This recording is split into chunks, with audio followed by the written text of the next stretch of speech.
Welcome to Tyler's Tips. Today I'm going to talk about why it's so important to ask for help. Photography can be a very solitary path, existence, way to interact with the world.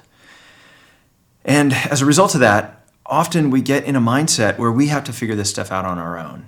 We have to make our own way. And I disagree with that. I've done that a lot, and I don't think it's served me very well.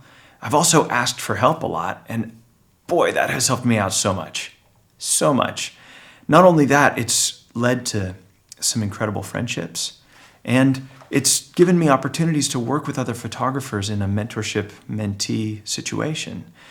And I've been asked by many other photographers for help with whatever it is they're working on, and it's given me great joy to share my knowledge. So, simple little tip for today. I highly encourage you, when you're up against a challenge with photography and you can't figure it out, ask for help. That can be as simple as just sending an email to a photographer whose work you admire. I think you'd be surprised how enthusiastic they'd be to share some of their knowledge and help you out. And if you get lucky, you might even wind up with a mentor. So there you are, Tyler's tip for today. Ask for help when you need it. As always, thank you for your time. And if you have any ideas or questions that you'd like me to discuss in a future episode, drop me a line and I'll work it in. Until next time.